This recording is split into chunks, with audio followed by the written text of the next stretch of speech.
Hey guys, wanted to go ahead and do a review of the Sivga SM100.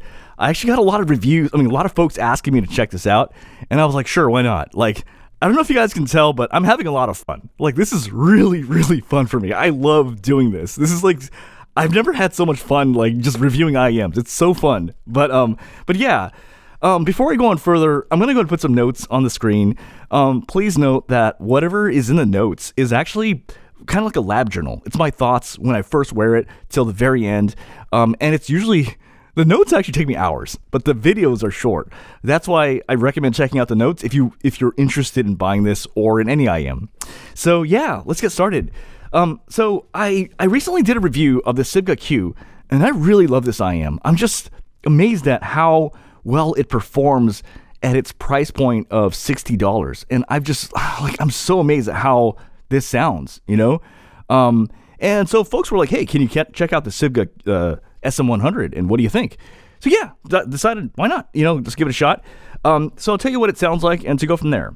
So just want to let you know, these are the stock ear tips, and I was not able to get a good seal on it. Like, no matter what I did, I didn't get a good seal on it. And so I had to use different ear tips. So I used KB7 tips, and then I used Kiwi Ears Flex. And when I went from here to Kiwi Ears Flex, it is a huge difference in sound. It would actually move things grades up like quite a bit. So what I want to tell you is that there are going to be two grades. One for basically with stock ear tips, and then one with Kiwi Ears Flex. I also want to let you know I'm not associated with Kiwi Ears in any ways. I just think that this is one of the best IEMs. The best ear tips if you ever are working with like neutral or bright IEMs, because it adds a little bit of fat and a little bit of, meat back on the bone again, so to say. You know what I mean? So I really like Kiwi Ears Flex. Not to mention, these are actually really comfy. And they have black and this ugly color, so I always go for the black, but I'm trying to clear these out. Okay. All right. Well, let's talk about the sound. If I had to describe the sound in one sentence, what does it sound like? It sounds like the Sound Note 0 original with no sibilance. That's what it is. And if I didn't care about this IEM, literally what I would have done was be like, this sounds like the Sound Note's original, and the screen would go black, and that's it. But I actually do care about this IEM. And the reason I care about it is there are some things about it that's kind of unique. So, and yeah, it might be interesting. Okay, so bass. Well, bass here is more the lean bass that you're kind of similar to like the Sound Note 0. And I would give it a grade of C. It's average. I wouldn't say it's a fail, but it's par for the course for a lot of like neutral, brightish IEMs. It's average. However, when you add Kiwi Ears Flex ear tips, it actually goes from a C to a B, as in like, oh, there's the bass. It's a little bit better now. So it does go from C to a B. In terms of sub bass, it is anemic. Like, it is anemic. So let's just say, like, okay, so let's bring out the graph here, right? Let's say here's sub bass, like, and this is correct. As in, this is what the audio engineers and the folks making the music wanted the sub bass to sound like. That, as in, this is like correct. And then let's say this is above correct, like a little bit more fun, like brr, brr, brr, brr.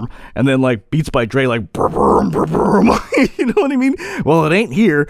It's like, and this is like, let's say this is polite, like it's not as bad. It's like brr, brr, brr, brr. It's kind of there, and then it's like, dude, where is it? Where's your sub bass? It's anemic. It's like, what? I can barely hear it. It's so anemic. So it's anemic when you use stock ear tips. However, what happens is when you actually put in Kiwi Ears Flex, then it goes from anemic to correct. It goes like so. As you can see, Kiwi Ears Flex makes quite a difference. In terms of female vocals, I would actually rank this a grade of C. As in, like, it's pretty average. They sound just a little bit thin, not quite full, not quite lush, not quite like. But again, when you add Kiwi Ears Flex, then it starts to sound good and almost great. So it's like right there almost, and so it's quite substantial what this does. I found it also pretty surprising and pretty shocking that on some of the harsh songs, it was just like fending off the sibilance. And this is with stock ear tips. And obviously with Kiwi Ears Flex, it definitely helps out a lot. For male vocals, I would give it a grade of C, as in like it's average. Male vocals sound a little bit thin. However, with Kiwi Ears Flex, it's a grade of C. It makes no damn difference. They still sound a little bit thin. So this isn't very good with male vocals. For Soundstage, I would actually give this a grade of below average to average. Like at times it sounds below average, but at other times it sounds okay. But it never sounds good. It never sounds like great. It's always like at many times it just sounds, whoa, that's bad Soundstage. Like it just sounds cramped in. And then at sometimes it's like, oh, that sounds average. So I would say it's below average to average. Another thing I want to say is, okay, so this is a little bit off topic, but I think it's actually useful.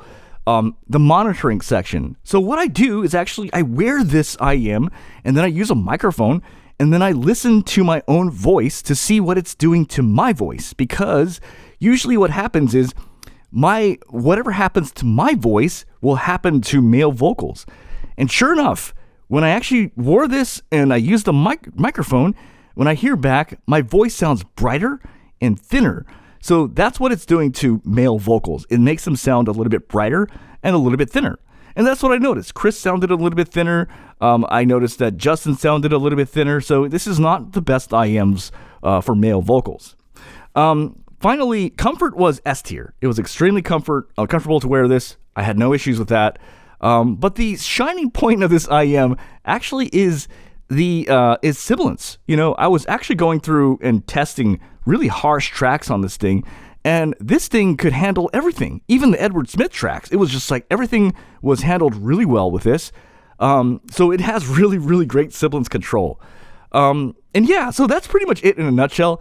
At the end of this video, I'm going to have a microphone section where you can actually hear my voice, like what it sounds like when I hear back. Kind of like, hey guys, so this is a brighter sounding microphone, and basically what happens is when I wear the Sivga SM100 and I listen back to my voice using a neutral microphone, my voice sounds thinner and brighter. So this is what it sounds like. Microphone check, testing 1, 2, 3. But I'm going to switch now to a neutral microphone. The Rode NT1 4th Gen is a flat line. It's neutral. So when I swap to a neutral sounding microphone, I don't know if you guys can hear that, but this is more of a neutral sound. So this is actually what my voice should sound like more closely. So this is more neutral. My voice is not neutral on this IEM. When I wear this IEM and I monitor, what happens is my voice sounds more like this. Hello, hello, testing 1, 2, 3. This is what it's doing to male vocals.